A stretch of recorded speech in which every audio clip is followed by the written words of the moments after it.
He is one of the voices and characters on the podcast Unlikely Heroes. He's going to talk about how that kind of came into existence today. He is a terrific guy at getting dents out of cars if you ever need any of that done. Yeah, so I've been told. I am a testament to that. I'll get into that later. And he is also a very, I would say, pretty well-rounded musician. Yeah, sure. Played a couple shows. Yeah, a few. I remember the first time at the dealership, you showed me or you gave me the link to the YouTube. I think you were doing like an acoustic cover of something. I forget what it was on YouTube. And I was just like, okay, I'll check it out and everything. I'm like, damn, this is pretty good. So he plays shows and everything. This is Mike Wentz, everyone. Hello, sir. Thank you for coming on. I appreciate it. Oh, yeah. Glad to be here. So the podcast, Unlikely Heroes, Yep.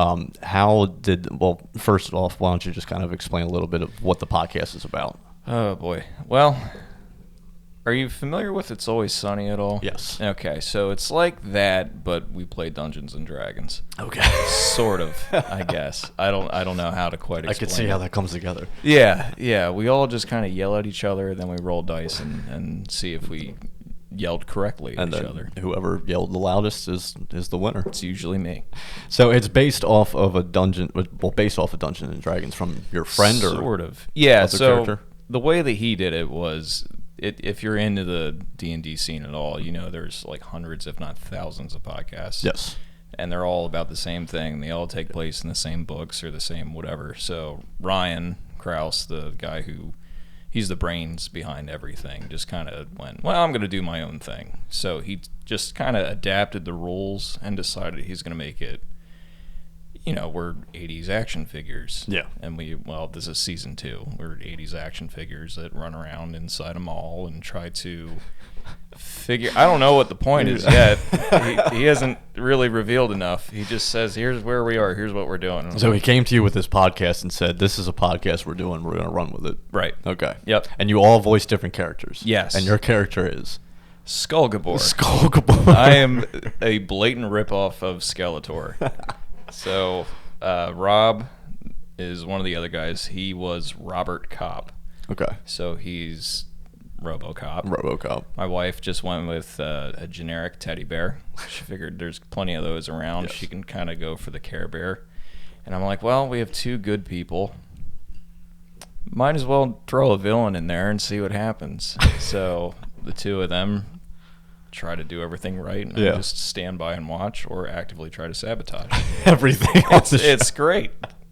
I love listening to when you guys start getting into your banters all over the place. I think it was on season 2. It was either episode 2 or 3, but I forget which one it was. But it was really funny. I just started listening to it, and I'm gonna go back and listen to the whole thing through. Yeah, it gets kind of violent. Yeah.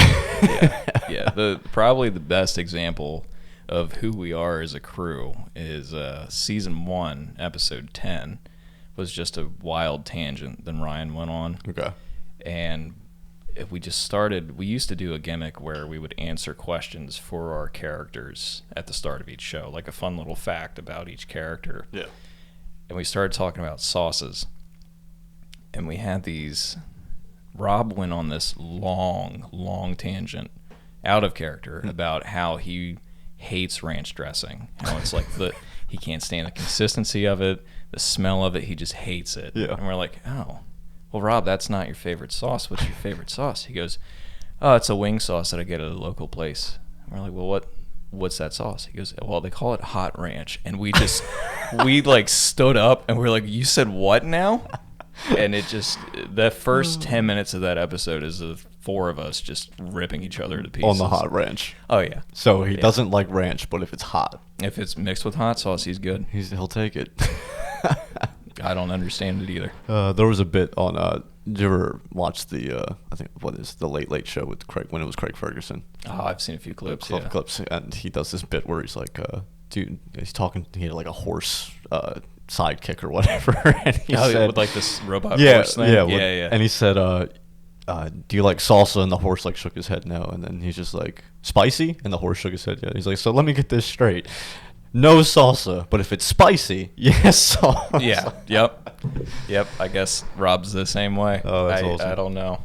So where are you guys at right now with this season coming in? Are you finishing 2 right now, or are you starting 3? We just started a little while ago. We just recorded episode 4 a couple days ago. For season 3? Mm-hmm. Okay. Or season 2. Oh, for season 2. Yep. Okay. Yeah, I think we're going for... Ryan says 2022, I think. So yeah, we got a long way to go yet. So you are breaking these up by seasons. Yeah. Is there certain themes to each one? Yeah. The first one was we called it Theme Park, which was, again, we don't really stay in where we're supposed to be. So it started with us being, 3 college age like people that really didn't have a direction or anything. Yeah. And we went to a rundown theme park, and it took us through a Dungeons and Dragons themed ride that ended up putting us in Ryan's own little D&D world. Okay. And we had to try to figure out how to get out. Okay. And we had to try to figure out how a podcast worked in that whole first season. So the first season is just us going, what is happening? Yeah. How do we get through this? Yeah. And then just going, you know what? Let's say we're doing this in seasons. We're going to end season 1, and then season 2 is going to be a completely different thing that we're way better prepared for. Yeah. So that's kind of what happened. I think jumping into podcasting, you kind of have to do that, though. You jump in, and then you learn along the way of how to do things. I'm still learning how to do all this by myself, but hey, it's a hobby. It's a hobby. It's a hobby. It's interesting. It's fun, and I love talking to people. It's a full-time in your job. Case, you guys love acting out these crazy scenarios. I mostly just love yelling at Ryan. Yeah, it's great. I can tell. Yeah. So how many? So is it just like wrapped around those 4 characters, or do you each play different characters? That's pretty much it. We're all just one person. Okay. And then we like to try to incorporate cameos or guest appearances, or trying to make something different every time. You have a guest appearance coming up on an episode, right? We've had every episode so far has had one. We just had a huge one on episode 3, which is we started by listening to Dungeons and Daddies, which is do you know about Rocket Jump? Or, Rocket Jump. Yeah, I love their stuff. They did Video Game High School. Yes. Well, Rocket Jump later became what they so did. Freddie Wong, Will Campos, Matt Arnold, Anthony Birch, and Beth May all do a podcast together called Dungeons and Daddies. Okay. And it is hilarious and ridiculous. Yeah. Like, it's basically, we heard that and we went, man, we really want to do that. Yeah. So we kind of took that and rolled with it, and we thought, well, this could be fun. Wouldn't it be great if we could get one of those guys on the show? Yeah. And, episode 3, Ryan reached out because he's bold. I don't know how he gets the idea to do it. I told him to, ping a bunch of people, and he's like, no, I'm not going to reach out to them, but I'll reach out to these guys.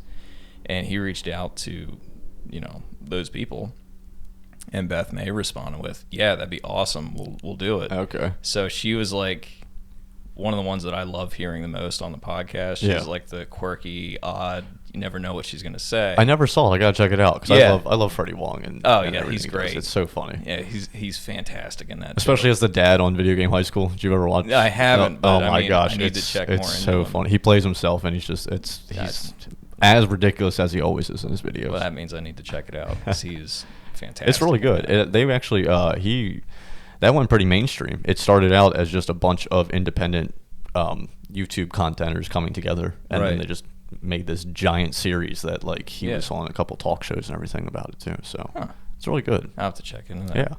Yeah, if it's anything like Daddy, sign me up. It's fantastic. I can't say anything else. I gotta see. I definitely gotta check that out. Yeah, we just hope we do it at least somewhat as good. Definitely not, but hey, we can dream. We got one of them. Anything could happen. Yeah, I mean, true. This even coming into podcasting, just the amount of growth that's still in it, even though everybody's into it now, everyone's doing it. It seems like everyone has one, but it seems like everyone does, but I was reading different articles and statistics and things, and it's just this is just the pioneer part of it. It's about to just even go further. So hey, the more content that's out there, the better. The better. I know there's networks that are just making a killing off of it. That's all they do, and they're doing great. Oh yeah. So screen going off. There it goes.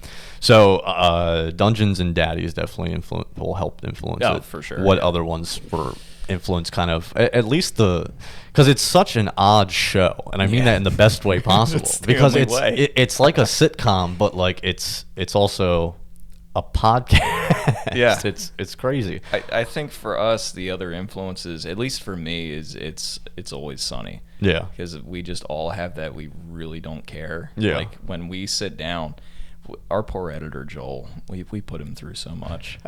We probably record for 2 hours, not including the 45 minutes of us just bantering beforehand. We even start. Yeah. And then once we get through all that, we try to cut it all down and get it to where we need it to be.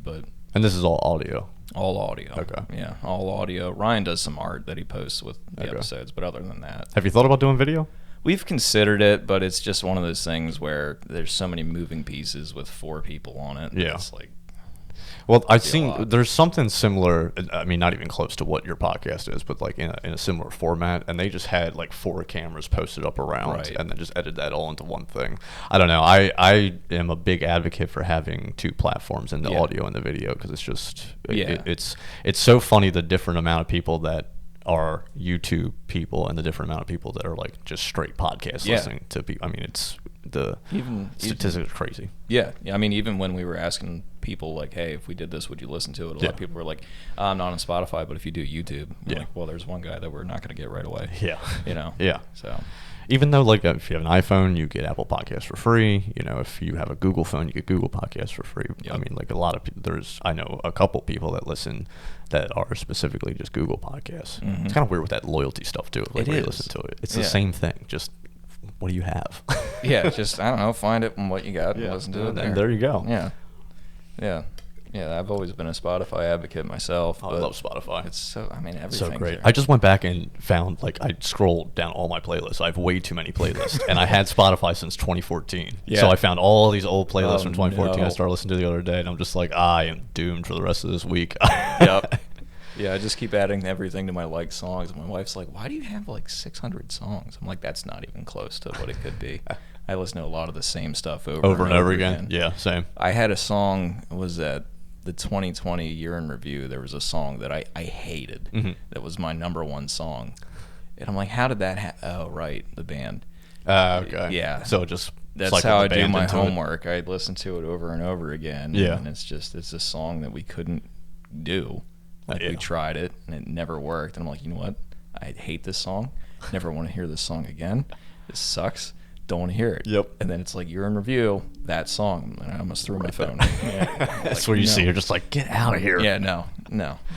That's awesome. It ruins me. What's the top song right now for you? Top song for me? Oh. Well, I kind of bounce around between a couple different genres or things, but I guess right now I'm finally doing my White Stripes homework. Okay. Where I'm like finally like, oh yeah, I forgot they were a thing. The Stripes were a thing. Yeah, I had a couple songs on some of the playlists I was listening to from them. I was like, when did I ever listen to the Stripes? It's kind of odd. Yeah. They just did a show, I guess, from the basement or something, where it's like a kind of toned down thing on YouTube. Okay. I'm like, let's go down this rabbit hole. So I've been trying to get the guys to do Blue Orchid for a little while. Yeah. Same band, right? Same band. Okay. How long have you guys been together? Well, let's see. About 2 years in what we are now. We used to be a different band, and then everybody quit except me and the lead guitarist. And then we picked up the other rhythm guitarist, who's now our drummer. So it's basically 3 out of 5 are still around. Okay. And we grabbed a bassist from a different band, and here we are. When's the last time you did a show? Last Saturday. Okay. Yeah. Where was that at? It was a VFW in Ephrata. Okay. Yeah, Cacalico, I think. Yeah. I'm trying to figure out what's going on with all the COVID restrictions and everything happening with like live performances, because I know the place down the road's been having them. Which is where I saw you actually at Funk's was the first time when you played up there. Yeah. Which was great. Oh. What would you describe like your style as? Because it's very it's not grungy, but it's also very like smooth, I would say. We do a lot of classic rock kind of stuff. A lot of like bluesy. Like I always try to drive us into the blues rock kind of like Black Keys sort of vein. Yeah. And they always just kind of bounce around. But Mark, the lead guitarist, I've described him as my musical soulmate. Okay. We've grown up in the same, like, listening and playing the same music, just like the 70s, 80s classic rock. Yeah. So, every good song that sticks around for us is something that I'm like, oh, nobody could ever play that song. And then Mark's like, he's touched by God. Like, his guitar skills are incredible. That's crazy. So he's like, yeah, let's do Sweet Child of Mine. I'm like, no, we're not going to. Are you playing that? Okay. Just kind of out of nowhere, just like, is that Sweet Child of Mine? Yeah. And he's like, oh, yeah, I've been trying to get you guys to play this for a while. Yeah. And we're like, oh, we just didn't think you were serious. Did you start on guitar? I did. Okay. I did. I actually never wanted to sing. Yeah. Ever. Okay. Ever. And I couldn't find a band. Yeah. So I just played guitar, and then I got to the point where I started teaching guitar. Yeah. I found a guy who could sing, and he's like, hey, I'll sing. You play guitar. Let's do something. I had a buddy of mine buy a bass. Okay. We taught him what we knew and kind of fooled around a little bit. That didn't work. We found a drummer. Turns out when you add a metalcore drummer to a guy that loves Frank Sinatra and me, you don't get a great combination. But we did what we could, and we couldn't get a consistent singer. Okay. We were going to have the drummer be the singer, but he was really hardcore, and he didn't really, like, his voice just gave out on him too easy. Yeah, it wasn't for him. Right. So he can sing, though. I mean, you listen to him sing, he has a fantastic tone. He just doesn't have the stamina for it. Yeah. So I switched gears. I'm like, you know what? I got a little bit of cash now. I'll take the vocal lessons. I'll figure it out. We'll go from there. And here we are. There we are. Yeah, I still don't want to do it, but here I am. Well, you are a great singer. You got a great voice. Thank you. That was something that I always loved about when you guys were playing. There's a lot of bands that play live where the instruments just always outweigh the vocal, right? And I just think that's bad audio. But you being a sound engineer, yep. it always just comes out to where like the instrumental and your voice are just on par with each other. It always just sounded like and straightforward. I owed a lot of that to my father-in-law because he's our sound guy. Okay. So one of the few bands that actually has somebody dedicated for live sound. Oh, nice. So he mixes us live as we play. Oh, that's so awesome. Yeah, so he makes sure that we're where we need to be. Okay. So he cranks the lead guitarist up when I'm starting to get tired, and he cranks me up when Mark needs to calm down, you know? What is your favorite song that you guys have done so far? Favorite we've done? There's a few that I really enjoy playing, but I can't remember. It's at the point now where we've played the same songs over and over that we're just looking for fresh new ones. Yeah. But what's one that we just did? Sweet Child of Mine actually is a new one that we just started doing that one. Okay. I love it. I love how easily it came together. Surprisingly, I want to hear that one when you guys are out next time. Yeah, I'd love to hear him play that. Yeah, he kills it. That's crazy. He's just every song that has a really long guitar solo that I can just be like, all right, I need a break. Mark, go ahead. Yeah, and I walk off. Yeah. Yeah, anything that I don't have to work so hard on. Gotcha. Yeah. Anything going to becoming original? We have a couple originals. We always toss around the idea of recording something. Okay. I have an EP, but it's acoustic. You know, but we've always thought about doing it. Yeah. And then the idea of a new show comes up, and then let's get more material for the show, or let's, we'd have to sit and dedicate time to recording, and it just gets in some people's heads. Yeah, that takes a while, and it's a whole thing. Especially being a perfectionist. Yeah, exactly. I remember when I used to record, I would literally go through it, how I would practice it, and then actually hearing it play back to me, I'm just like, no, we got to keep tweaking it, and then you almost over tweak too much to where it's just, it's not even good. Yep. We spent probably, just when it was Mark and I for a little while. Yeah. We spent maybe 2 months trying to record one song. Okay. Just, we'd get together once a week. Yeah. We didn't have, he has twins, I have a kid, so it was a lot of like, what are we going to, time-wise, how do we do things? Couldn't get a drummer nailed down, got a drummer nailed down. That didn't work out. It's just a lot of just back and moving forth. parts everywhere. Yeah. Mark's like, why don't we play that song anymore? I'm like, because I hate playing it. I'm tired of hearing it. I still don't want to hear it anymore. Yeah. We've played this a million times. We've played it so many times. I think that's why I've always respected, and I'm biased, and he's my favorite artist ever, and I would absolutely be a dream of mine to interview him one day. But Ben Howard, I mentioned this. I think I mentioned this before. Ben Howard. Yeah. I love that first album of Every Kingdom because all they did was they went in, just threw on the mics, and they just started playing. And I love just when people just go in and be raw. Like it doesn't have to be this perfect systematic thing that's just matching each pitch to the proper. But it's crazy how you see artists like that, and then I just watched him evolve. So it's always fun to watch the evolution of a band going into. So where do you guys feel like you have improved the most through this process of having people, not having people, and then changing almost a complete different sound? Yeah. It started with a wild cover band that ended up with 2 guys who were really sincere about like, hey, let's make music. Yeah. And then we added our bassist Joey, who we got him right away, and we were like, yeah, he's passionate like us. And then we brought Bill back to be on the drums.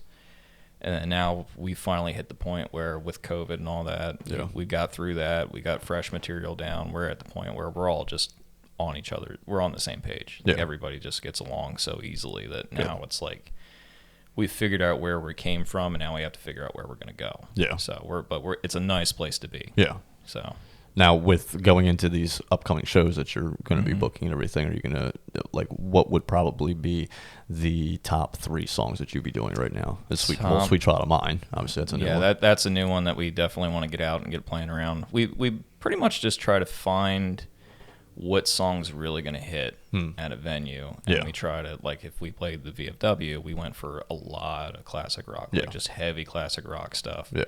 And we're playing a Legion coming up, so we'll probably do the same thing. Probably won't change the set much. Yeah. But the songs that always seem to catch the most attention are, that one was pretty big. What's another big one? We do some Seven Nation Army. That everybody knows that one. Everyone knows Seven Nation Army. Oh, that song. Okay. And surprisingly, Blister in the Sun gets a lot of interest. I wouldn't expect that. No, but everyone likes doing that little clap thing. Where does that get interest at? Everywhere, oddly enough. Maybe you start doing Sweet Caroline next. Yeah, we've had people ask about that one. We've said no. We're like, no. It's surprising. You hear the jokes like, oh, do you do Wonderwall? And it's like, oh, haha, yeah. No, people really want to hear you. They want to hear it. Want to hear it. Next thing, start covering Shania Twain or something. Play Freebird. We do. Oh, we do. We're one of the only people that actually do. Yeah, you know what? It helps having a really good lead guitarist. Oh, man. They yell it, and we're like, oh, yeah, watch this. Yeah. And there he goes. All right, cool. Mark, your fingers hurt yet? Please make it stop. Nuh-uh. It's going. I swear, last show we did, Bill wanted to play it so bad, the drummer. Yeah. He's like, I really want to play this. And Mark's like, yeah, I guess we were at a VFW. They want to hear it. They love Skinner. Let's do it. And through the guitar solo, Mark looks at me, and he's doing that 2-hand tap thing. Yeah. And he's like, my fingers really hurt. Like, we got to stop this. And I look back at Bill, and he's going, keep him going. Keep him going. Keep him going. Until your fingers fall off. 10 minutes later, and we're like, all right, we're good, right? We're good. Nope. That's so funny. How many people do you think have yelled that every time you're out, play Freebird? I feel like almost everybody at one point has yelled it. How did that become a thing? Why did that become a thing? I think, if I had to guess, because it's such a crazy, epic song. Yeah. And it seems almost untouchable that it just became a joke of like, if this guy can do it, then he's legit. He's legit and can do it. But the joke we is also just can. like to catch on to very stupid trends too. Yes. I mean, I'm still screaming Harambe over here. Like it's same. I still want justice. Oh man, my buddy had a shot glass that said "Do one for Harambe" because he took one for you, and I'm like, that speaks to me. That speaks to me. That shouldn't, but that's poetry on a shot glass. Yeah, you don't see that often. Yeah. I usually just put a little bit in there and just leave it. Just leave it a little bit. Just leave it alone. Yeah. And then end of the night. One for the homie. Exactly. One for the homie. Oh, man. So we actually met through, I used to work at a car dealership, and Mike here does dent repair. Yes. Yes. And it's, what is it? Is it you're the dent guy or just? Yeah. It's, technically it's called paintless dent repair. Okay. Which, if people know about it, they don't know enough about it. Yeah. And a lot of people just have no idea what it is. Yeah. But basically what it is a body shop will take a car, and they'll grind it down, weld something to it, or get behind it with a hammer, mush it out. Yeah. Grind it again, put some filler on it, paint it. Yeah. We basically do the same thing without any of the extra steps. Yeah. We get behind the panel and just push the dent back out. Okay. So it works really well if somebody opens the door into your car, or hail damage is fantastic. Yeah. But anything else is like, we get yeah, I got T-boned in an intersection. What can you guys do for me? I'm like, I can't. It's me. It's physically just me. Yeah. You know, I have metal sticks and glue. Yep. And I have to go in there. I mean, I weigh 130 pounds. I can't go in there and just crank deer hits back out into place. That's not going to happen. No. And it's all like, the tools are all like pencil tip sharp. Yeah. You know, eraser sharp if you're lucky. And trying to mush a car back into shape like that's just doesn't work. Sometimes it does. I mean, but a lot of times, no. No. I mean, I've seen you get some pretty big dents out before, but I don't think, whole muffler hanging off is gonna be easy to do. Well, you do them on spot too, because you do them for a bunch of dealerships. Yep. Yeah, I go to. And all I remember is the dealership I worked at, everyone just be like, "Oh, the dent guy's here." Quick, go get your cars. Quick, go get your cars. Yeah. I still need a couple of mine fixed. How did you get into this? Is that just something that you like doing when you were younger? No, see, actually, a lot of people come at me like, "Hey, you like this new car?" Or they start talking about their car. I know nothing about cars. I hate cars. I know nothing about cars. I also hate cars. I hate them. It's funny. I hate talking about them. Yep. And then, like, as I'm in the business, and they say it'll happen to you, I randomly found myself in conversations talking about cars because I knew about it then. And then, like, I come back to reality. I'm like, why am I talking about this? Yeah, I really don't like this. Why am I doing this? Yeah, what happened was my dad loves cars. Always loved cars. Like, even as just a kid, he would, like, save his money to buy car magazines so that he could look at all the new cars. He loves them. Okay. So he got into sales, and he got to the point where he wanted to do something on his own, and sales just wasn't really in the, like, he's fine. He's a great salesman, but he didn't really want to keep going. It's grueling. Right. It is. So he's like, well, let's do something new in this industry that is going to catch on. And at that time, painless dent repair was just starting to be a thing. So this is back in 94.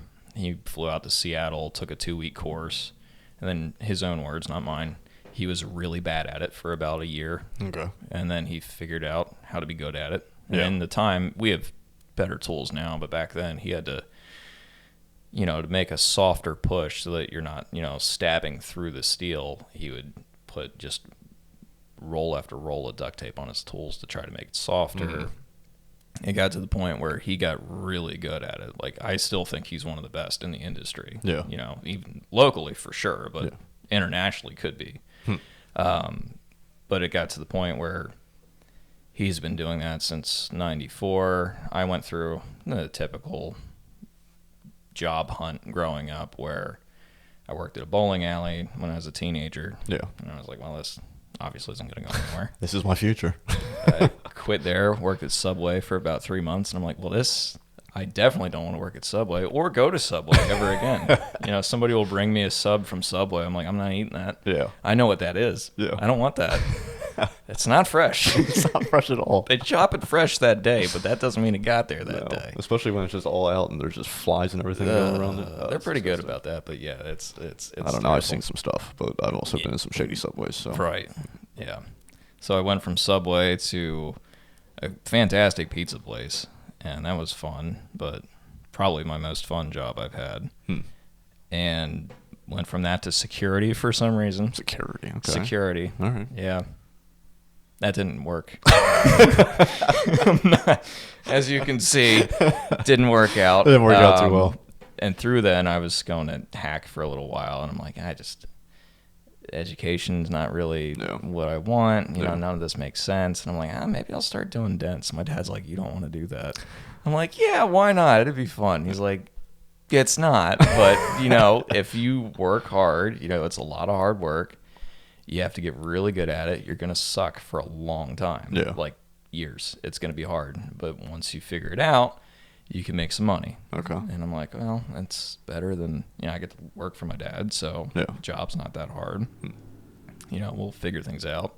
A couple of years later, I'm off on my own. Yeah. I'm still with him on certain days, but for the most part, just flying solo. And, the real, it's grueling at times. Sometimes you go to a lot and you find, a bunch of little dings, and you're like, this is great. I can fix this car in half an hour and be on my way, go home. Once I'm done, I'm done. Yeah. So there's no time clock. There's no, I clock in at 9. I get up, I leave, I do however much I have, and then I go home. Yeah. Some days that's nothing, which is terrible because I drive to 3 different dealerships, have no work. Yeah. That's no money. Yeah. So that's terrifying. Yeah. Some days I don't get home until 8 o'clock in the evening, and I have work to do the next day. So yeah. It's just a toss of the coin. Yeah. Really. So how many dealerships do you cover? I do roughly about 12, I think. Okay. Yeah. Is that all like around this area? Yeah. Gotcha. Yeah. The place that, you used to work at. Yeah. I do them on Mondays, a couple other places on Monday. I have Tuesdays I take off so I can watch my kid. Okay. Wednesday and Thursday, same deal. I'm out there working. Friday, I'm off with the kid again. So having that kind of self-employed, quote unquote, lifestyle makes it easier for me to, makes it easier for me to, keep up with the 2-year-old and, the podcast and band stuff and everything else in between. All my other projects. Yeah. So, yeah. It's always nice to have your own schedule, I think. Yeah. Because I don't even think it's a selfish thing. I think it's more so, one, great for your health overall in general, because you're not like waking up to that doom of I have to be at this place at this time every single day. Yeah. Like, No. You could be like, I'll be there around like 11 or 12. Yeah, I'll be like, oh man, I'm running late. I'm just brushing my teeth. Yeah, I'll be right there. It's been a few times I've been, hey, can you get here at this time? Oh man, you know what? I'm not available at that time, but give me an hour and I can make sure to be there. Yeah. And obviously, if something needs, like if a car is sold and they need it out that day, like, yep, I'm here, I'm there, it's done, it's taken care of. Yeah. But if it's something that's like, yeah, it'll be here all day, I'm like, well, I guess I'll mosey on over there. Kind of trot on over there real quick. But it's never like a just waiting sort of situation. Well, at least you're not as bad as the picture guy, because the picture guy would just come in at the most inconvenient times and take all of my keys. And then I'm like, I'm trying to sell a car here, and then give me that. And then like I would send one of my guys out to him, and they would come back and they said he just pulled it around, take a picture. I'm like, I don't care, go get it. Yeah, I'm trying to sell it. You won't need that picture if I sell this car. Give me the keys. Give me the keys. That was just one bad one, though. I mean, I think he didn't care about his job. We had a really good one. It's actually a good friend of mine. Yeah. Then on his last step, well, he ended up leaving the industry, but he was just he was so quick and just so precise with everything. And it's like kind of like how you do it, because you just go out there, look around, see the dent. So it's a very intricate process, though. Mm-hmm. So like if I just have like, I don't know, I'll say a 1/4-inch dent like in my rear door, like where like it kind of like curves a little bit, you know what I mean? The body line there? Yeah, on the body line there. Okay. So typically, depending on, with a door, what we'll do is we'll put the window down. Okay. And we have protective shields that we'll put in on the other side so that when we're leveraging off of the window, it's protected. Okay. Put a wedge in there so we can fit a tool in. Stick a tool down in there and put a light on it. The lights, it's hard to explain the light. The light kind of creates a fog sort of effect on it. So if you look at the dent, you can go, yeah, okay, that's a dent, but you can't really see the depth and how it blends with the orange peel of the paint. Yeah. So you need the paint. You need to be able to see what it does. You need to be able to see how deep it goes. And then you put your light on there and you put your tool in, and then the light should be in such a way that you can see the tool move. So when you can see that, you can push it out, twist, do whatever you need to do. What kind of a tool is it? It's like a weird, depending on the tool. So on a body line, typically we want to push those pretty soft because they get a little, it's really easy to mess up a body line. A lot of guys say they can't fix body lines, which of course you can. You just need the right tool for it. Yeah. But it's typically the one that I would use for that sort of situation. It kind of looks like a long steel rod, and then it comes up into like an angle and then another angle. So it kind of makes like a hook. Okay. And then you put a soft like polymer tip on it. Okay. Go in there and just push it real gentle and then pull it out. If it's a little deeper down in the door, I have something that I actually have tattoos of it. I'm that kind of guy. It's just like a big L. Okay. And basically the longer that spoon part is, when you twist it, it kind of pushes. Okay. So, yeah, a lot of weird tools. So basically you're just kind of like trying to twist it out and back into the shape it originally. Right. Twisting, pushing, whatever, there's different tools for different methods. Yeah. Glue. Okay. Glue's a fun one. Glue's a fun one? What do you do with glue? So we have plastic pegs that we put the hot glue on. Okay.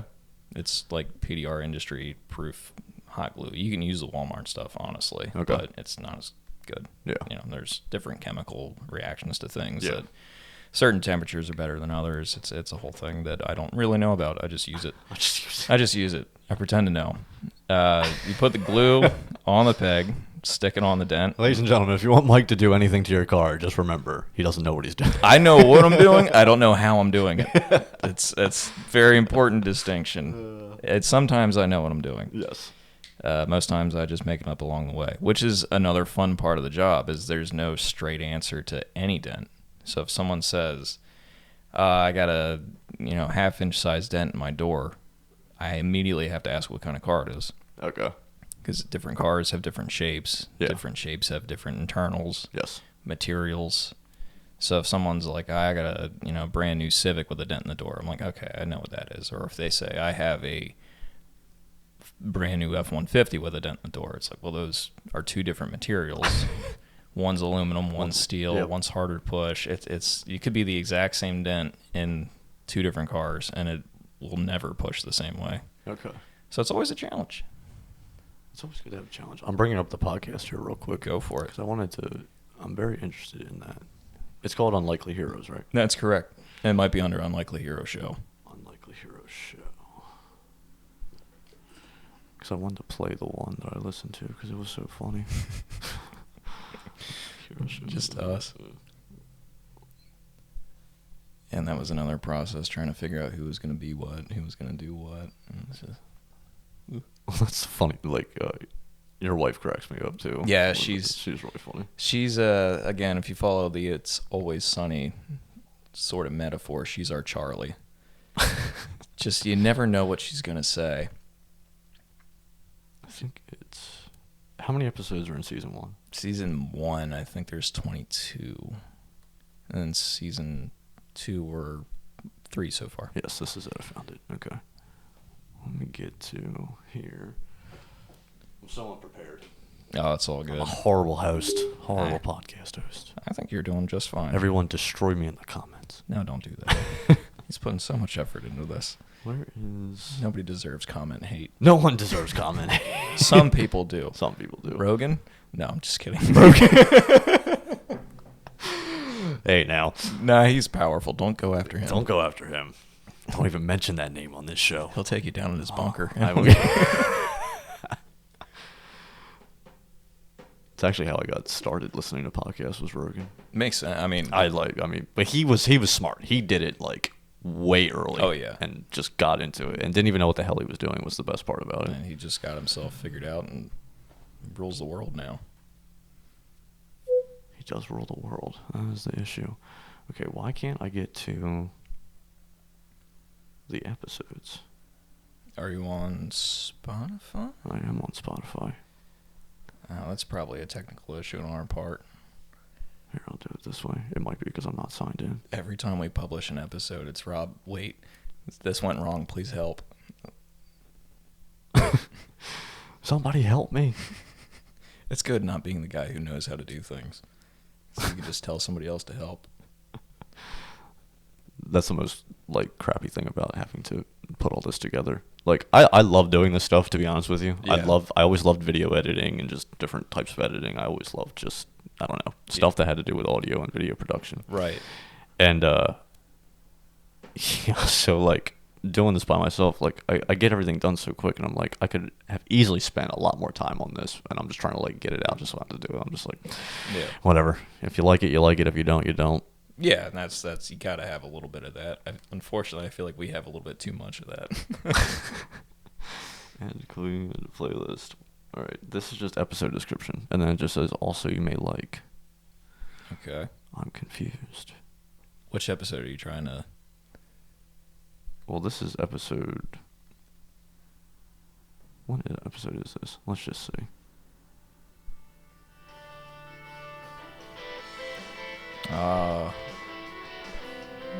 The old intro. It brings back memories.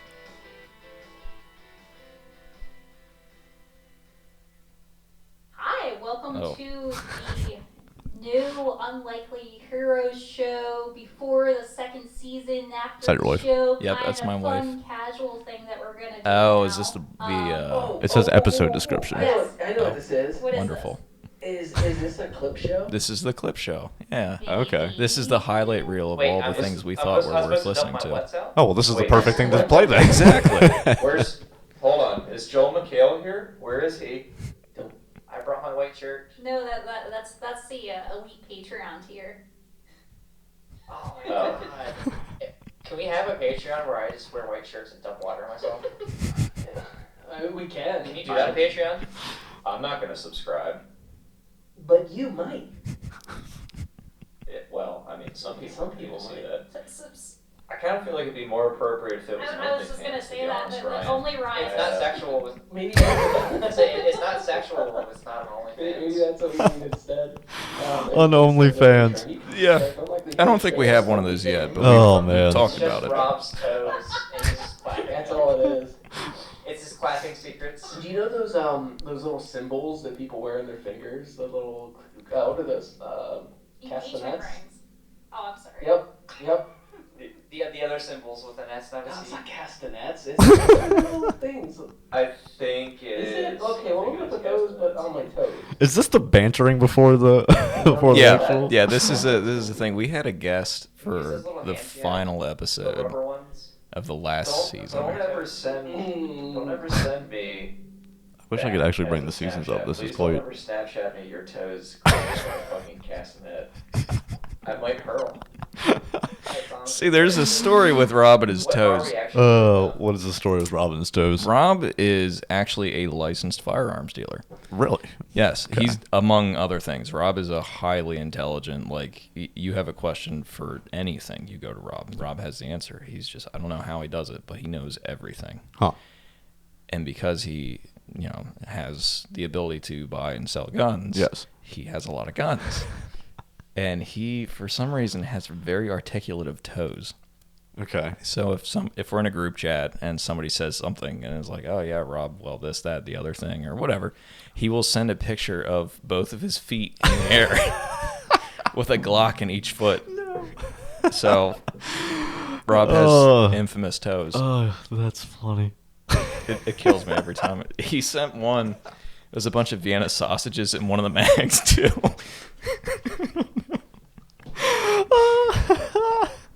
He's wild. That's crazy. Yeah. Oh my gosh. He's our Frank. That was really funny to me. He's the Frank. Yeah. Oh man, that was really funny to me. Yeah. Yeah. But the clip show is a good introduction. See 2 feet. Oh my god. Kills me every time I see it. It's never not funny. Oh my gosh. So did you guys just start bantering one time and then decide this is going to be how the show starts every time? Pretty much. Ryan tries to bring as much structure as possible. Okay. And Rob is always the two of them actually have, like, Jenny and I don't know everything. The two of them have everything figured out. Yeah. They storyboard, they talk, they have meetings. We have intentionally told them not to tell us anything because the whole point of the show is to be improv. Yeah. So if they have not a script but kind of a direction, we stay out of it and we try to just roll along with it and go from there. It started actually, we had a different guy before Jenny, and then he wasn't able to do it anymore. And then we were like, well, let's, Jenny's here, she's free, she's funny, let's bring her on. Bring her on. And then that just kind of changed the energy from 3 guys and a narrator trying to figure out a serious story. It was never going to be serious, but it was more serious to 3 guys and Jenny, who's just wild. You never know what she's going to say. She's always going to do something kind of crazy. Yeah. And it just kind of became this, like, I think I have a good amount of patience, but I get very impatient and I recognize when I'm impatient. Yeah. And I can usually split that into, what am I going to do here? So how am I going to handle this? Okay. So most of the time in the podcast, you'll hear me say, okay, but how do we further the plot? As a way to break the fourth wall and remind everybody, hey, we got a show to do here. Let's stop everybody talking, because it just turns into us just chatting. Yeah. Like we just sit and chat for hours. Yeah. And then it becomes something somehow. And then it just gets into it. Yeah. And that's part of that, like editing out all that extra stuff too. Oh yeah. If I had enough storage and I didn't have to delete half of all the shows that I've done, I would have did like a real clip of like everything that happens before like it goes on. Because there's no difference when we start rolling. We just finished picking up talking where we did, but that's what I love about. That's what I love about doing this, because this is almost like improv. Right. Because I'm just like, I just want to sit down and have conversations with people. And what's the best form of improv than actually just sitting down and having a conversation with someone? Yeah, not having anything prepared, just talking. And just going right at it. Yeah. So you said you guys are trying to figure out like where the plot's going, where the story's going to go. Do you have any hope of light in a vision that is either the way season 2 is going to go, or even dipping into season 3 and how it would start off? I think for season 2, technically speaking, my only hope is I'm gonna give you a little character backstory here for a little bit of context. I play the toy that was never purchased at the store. Okay. I've been in and out of discount bins. My packaging has been lost. I've been living under a shelf for a long, long time. Nice. But the character is a necromancer. Okay. So I keep trying to build an army of whatever I can find. Now, obviously, if we all play toys, nothing is alive. So what am I going to do? So I find random household objects. And my whole purpose as a character is to build an army. Yeah. And take over the castle that our equivalent of He-Man has. So I just have evil villain energy the whole time. The whole time. Yeah. Yep. And that's my only hope for season 2, is that I can finally take care of who we call Steve Man. Okay. So. Steve Man. Oh, you guys got to check this podcast out, because I'm telling you, it's really funny just from the couple episodes I did. It's hilarious. And I think I love the freedom behind that, too, to just kind of be creative in any way you want to. Yeah. We more or less just do whatever. Yeah. We've definitely earned our explicit tag. Things get wild. They do. Viewer discretion is advised. Very much so. We had somebody review us 4 stars, like, wow, this podcast is so funny, but I didn't know there was going to be language. We're like, well, dude, it says right there. Explicit. Yeah, explicit. I even explicit mine sometimes, because everyone can say whatever they want to. It is what it is, It's better just have that warning. Some people are like, oh, well, maybe this is okay. Ours isn't like that. Yeah. It gets bad. Yeah, especially when you watch some other ones, because you're just like, oh, there wasn't anything bad about that at all. And then you get into one where it's just like, oh, and I'm like, okay. Yeah. Well, yeah. I try to be respectful of everybody. Yeah, the one I was listening to on the way up was definitely, yeah. Yeah, no. Yeah, that's one of those. Oh, let's kind of push back. Yeah, let's. Not everyone's going to be into that one. We'll figure that out later. Yeah. So, I know you got shows coming up with the band. Mm-hmm. Anything furthering coming out of that? Are you going to be doing shows all 2021? Is it something that's just day to day right now? Right now, it's kind of day to day. We have one coming up, and then we have a break until probably June, and then we have a show a month at a venue. Okay. So till about October. Where can people find the band? We are at the Rundowns. Okay. We're on Facebook, Instagram. I don't think we're on any of the other ones. I think it's just those 2. Okay. I'm supposed to work them. I don't know anything about social media. Last show we had like 4 people follow me on Instagram. I'm like, I haven't posted anything since like 2019. Yeah, I'm not gonna follow you back. Yeah, I'm not. Definitely not. I'm not interested. I'm not interested. Oh, that's great. Well, I can definitely have that down in the description so people can find out where you're going. Now, do you post where the shows are going to be? Yeah. Okay. Yeah, we're supposed to do that more often. We're supposed to do that more often. We need to tell the guy that runs the social media that maybe. That's me. You should do that more often. Bill's like, hey, did you post these dates? I'm like, well, you see, with the restrictions right now, it's kind of hard to tell people to come out to shows, so I haven't really posted because I don't really want them to come out. I want them to come out, but I don't want them to be, like, turned away, Especially with, you don't know the capacities and everything now, so. Right, so hopefully by the time we start playing more in the summer, all that stuff will be kind of going and everything. Yeah. Gotcha. For the dents, can people individually contact you for? Yeah. If you go to just Google, Dents Be Gone. I think the website's My Dents Be Gone.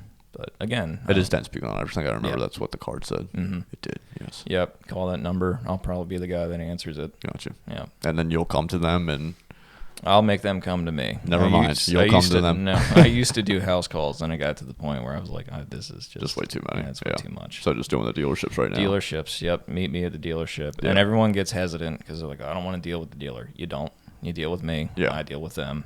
Yeah. Nobody talks to anybody except me. Yeah. So I'm middleman. Until somebody comes out and tries to sell you a car. Yes. See, that's the part that is... Sometimes that happens. Not described. I tell them no, but sometimes it happens. It's just the nature of it. Everyone just sees somebody on the lot. It's just like, ooh, go. And listen, I have a love-hate relationship with it. I left it because I was burnt out, but my gosh, if I didn't have some of the funnest times there, just with the stupidity that comes into a dealership, it's just it's like this is the problem. It's like you're in this wide open jungle, and you have these like people that work at the dealership that are just so over the top, like crazy, and then you have the customers that come and shop at dealerships that are just over the top crazy, and you get that mashing together inside of something, and it's just a beautiful, wild thing to me. Yeah. If I had $1 for every time, this customer is super picky. Yeah. I wouldn't have to do what I do. Exactly. It's just they all are. Everybody picks out everything. Yeah. It's ridiculous. Oh my God. I don't understand why people are the way that they are. It's just the dumbest little things too. I don't get it. But it drives them nuts, I guess. It's funny when they go nuts. Is the crazy thing. It's just like pure chaos and just. I actually had a chaotic moment. What was that? 2 weeks ago, I think. I had a job set up at a dealer. Wasn't me. They scheduled it. Okay. And they told me go out, give this guy a quote. Get a quote. And we'll call them and see what's going on. Yeah. So I went out, looked at the car, said, all right, it's probably going to be this much. Went in, told them, here's my price, go for it. Yeah. They called the customer called back, said, yep, go for it. About 30 minutes into fixing this dent, which for me is a long time because I can do a lot in 30 minutes. Yeah. So I had one of the bigger ones almost done, like right in the middle of the door. There's 3 in it. This was like a nice big, like this is the one they're going to care the most about. So I'm going to dedicate a lot of time to this. The service advisor comes out. She goes, how far did you get on that? Like, well, this one's almost done. Why? She's like, well, the customer just called back and she said she doesn't want to do it anymore because the insurance company isn't going to reimburse her. She needed a claim before. I knew about this car for 2 weeks. So it's like, okay, you had plenty of time to get that figured out. Yeah. So I'm like, all right, well, I'll just stop what I'm doing now, and we'll figure this out. And she walks away, and I grab my light, and I had a moment. And I'm like, you know what? They need to submit an insurance claim. Yeah. I just fixed this dent. Yep. If they see this, they're not going to submit that claim. Nope. I'm going to be out the money. Yeah. I put the dent back. Yeah. There it is. There it is. Get the money and play with it. They took the pictures after I put the dent back. Yeah. Came back a week later. They're like, yep, went through insurance. Everything's good. Go for it. There so you go. I fixed the exact same thing I just fixed, and this time made money. Moment of where you're just like, yeah, this needs to happen. Yeah. Yeah. I looked at it. I'm like, man, I've always threatened to do this, but I've never done it before. Yeah. Let's see what happens. Well, that's on their end. How do you not, like, about that for so long? Yeah, that this was going on. People are crazy. Hey, it worked out. I got lucky. Probably not going to do it again, but it did work out. It did work out. But it was fun. It's good when things work out, especially at dealerships. Yeah. More often than not, they go pretty okay. Yeah. But other than that, then you kind of like things just let it roll around. My friend, it was great having you on. Yeah, great to be here. Maybe I can come on the podcast sometime. Yeah, absolutely. Hey, we're always looking for cameos. There we go. Do a cameo. We'll write you up a script. It is called Unlikely Heroes. You can find it on Spotify.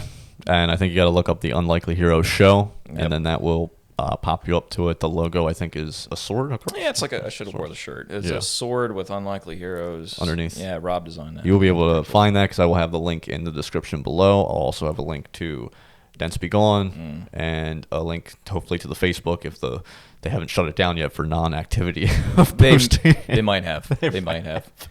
If you want to follow me specifically, it's just at Mike.Wentz. I'm usually just on Instagram. That's where I post all my photography exploits too. Gotcha. So we'll have that up there for you guys too. And if you want to reach out to Mike to ask anything to do with the Dents, his music, and or to listen to the podcast and or be on the podcast, maybe. It's always good to have other characters. It is. Special characters on. Special characters are fun. Awesome what you're doing. I'm so glad you came on. It was good catching up with you and everything.